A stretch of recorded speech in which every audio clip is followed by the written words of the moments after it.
नमस्कार दोस्तों। सब सुख लहें तुम्हारी शरणा, तुम रक्षक काहू को डरना। हनुमान चालीसा का पाठ करने से समस्त प्रकार के सुखों की प्राप्ति होती है और हर प्रकार की मनोकामना पूर्ण होती है। कई भक्तों का कहना होता है कि वे रोज़ हनुमान चालीसा का पाठ करते हैं, लेकिन फिर भी उनके काम में बहुत रुकावटें आती हैं। कोई भी इच्छा पूर्ण नहीं होती, बहुत सारी परेशानियां जीवन में बनी रहती हैं। हनुमान चालीसा का पाठ करते हैं फिर भी। तो आज की वीडियो में मैं आपसे इसी बारे में बात करने वाली हूँ।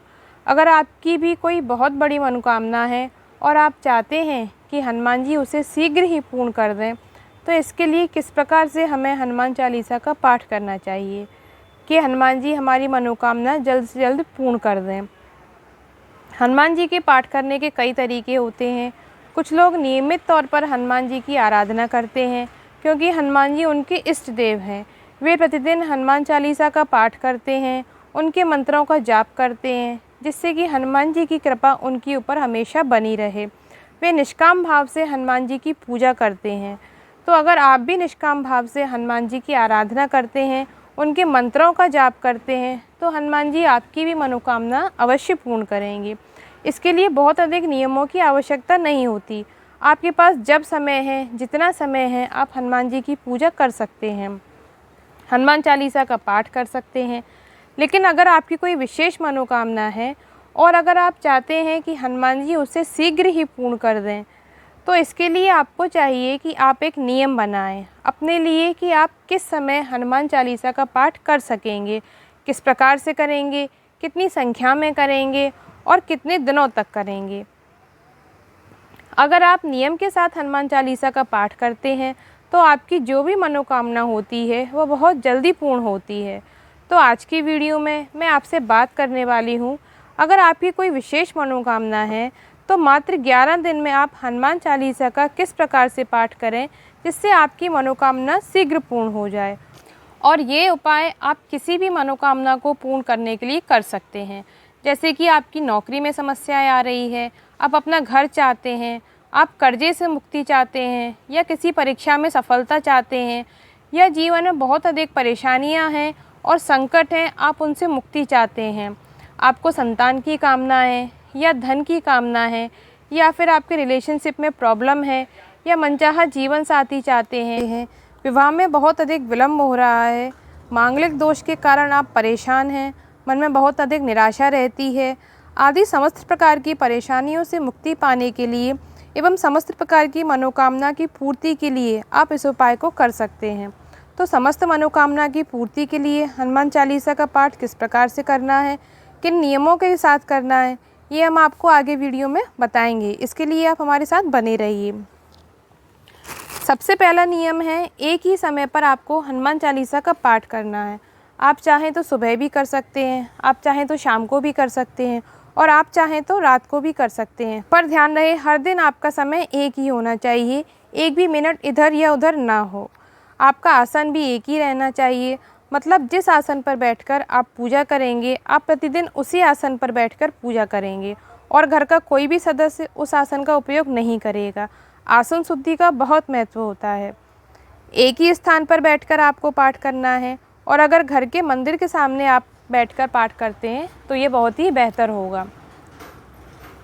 हनुमान चालीसा का पाठ करने से पहले आपको शुद्धि का बहुत ध्यान रखना है, इसीलिए आप पाठ को हमेशा स्नान कर कर ही करें। लाल रंग हनुमान जी को बहुत प्रिय होता है, इसलिए कोशिश करें कि जब भी आप पाठ करने बैठें तो लाल रंग के वस्त्र धारण करें। अगर आपके पास लाल रंग के वस्त्र नहीं हैं तो आप कोई भी लाल कपड़ा ओढ़कर पाठ कर सकते हैं, लेकिन काले और नीले रंग का प्रयोग पूजा में ना करें। इन 11 दिनों में आप मांस, मदिरा, लहसुन, प्याज का सेवन नहीं करेंगे। हनुमान जी पूर्ण ब्रह्मचारी हैं, इसीलिए इन 11 दिनों में आप भी ब्रह्मचर्य का पालन करेंगे। ये कुछ नियम हैं, जिन नियमों का पालन करते हुए आप हनुमान चालीसा का पाठ करेंगे। अब सवाल ये आता है कि आप पाठ कब से करेंगे। तो इसके लिए आप किसी भी मंगलवार से पाठ कर सकते हैं, चाहे तो वह कृष्ण पक्ष का मंगलवार हो या शुक्ल पक्ष का मंगलवार हो, अर्थात महीने के किसी भी मंगलवार से आप पाठ कर सकते हैं। और मन में दृढ़ संकल्प के साथ आपको यह पाठ प्रारंभ करना है। एक लकड़ी की चौकी बिछाकर उस पर लाल रंग का कपड़ा बिछाना है उसके ऊपर आपको हनुमान जी को बिठाना है। आपके पास हनुमान जी की जो भी तस्वीर हो, मूर्ति हो, उसको उस पर बिठाना है और उनके सामने एक शुद्ध घी का दीपक जलाना है। आप चमेली के तेल का दिया भी लगा सकते हैं। अब आपको एक कलश लेना है। कलश आप तांबे का, मिट्टी का, पीतल का, किसी भी धातु का ले सकते हैं। हनुमान जी के पास ही आपको कलश की स्थापना करनी है। सबसे पहले आप एक स्वास्तिक बनाएं, उसके ऊपर जल भरकर कलश को स्थापित करें। अगर गंगा जल हो तो बहुत ही सर्वोत्तम है। इस कलश में आपको एक सिक्का डालना है।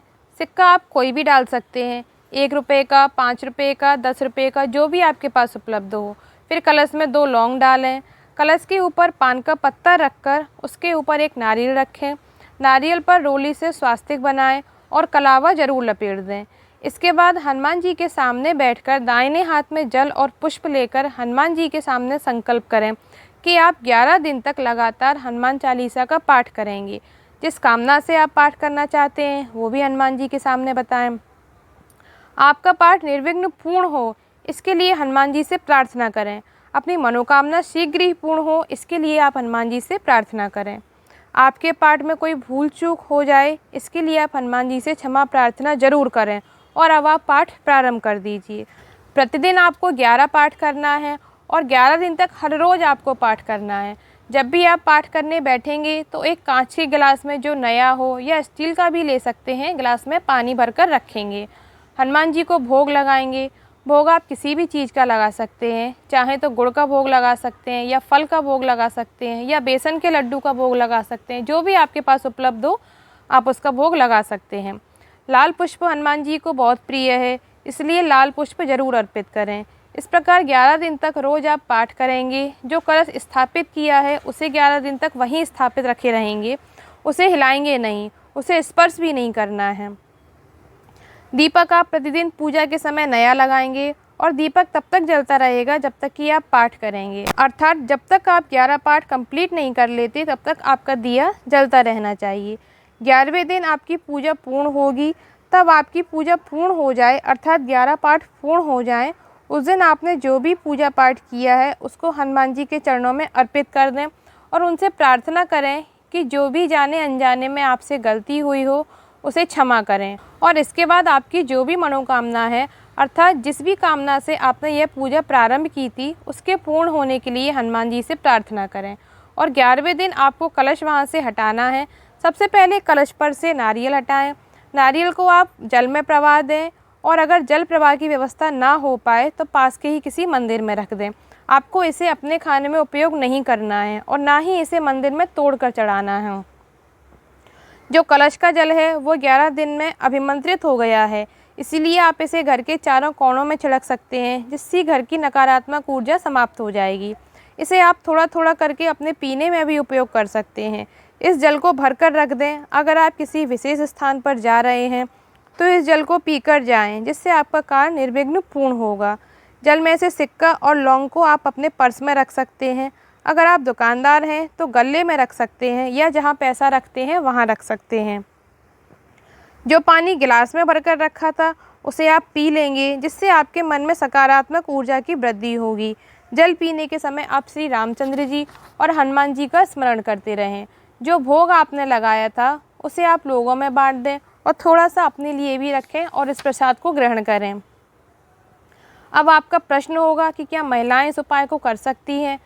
तो जी बिल्कुल, महिलाएं इस उपाय को कर सकती हैं। बस शुद्धता का थोड़ा ध्यान रखना होगा, अर्थात पीरियड्स के समय यह उपाय नहीं करना है। क्योंकि आपको 11 दिन तक यह उपाय करना है तो आप अपने 11 दिन का हिसाब लगाकर ही पूजा प्रारंभ करें, जिससे बिना किसी बाधा के पूजा पूर्ण हो जाए। दोस्तों, इस प्रकार से अगर आप हनुमान चालीसा का पाठ करते हैं तो 11 दिन में ही आपको परिणाम मिलने शुरू हो जाएंगे। और अगर कुछ समय लगता भी है तो हनुमान जी पर भरोसा रखना चाहिए, क्योंकि आपका काम वो कर रहे हैं जिनके बारे में कहा जाता है, कवन सो काज कठिन जग माही, जो नहीं होए तात तुम पाही। कुछ काम जैसे संतान प्राप्ति, नौकरी लगना इत्यादि में कुछ समय लग सकता है, लेकिन आपको विश्वास रखना होगा कि आपका काम अवश्य पूर्ण होगा। आप चाहें तो कुछ समय पश्चात इस उपाय को फिर से कर सकते हैं। आप इस उपाय को जरूर करिए। हनुमान जी आपकी मनोकामना को जरूर पूरा करेंगे। जय श्री राम।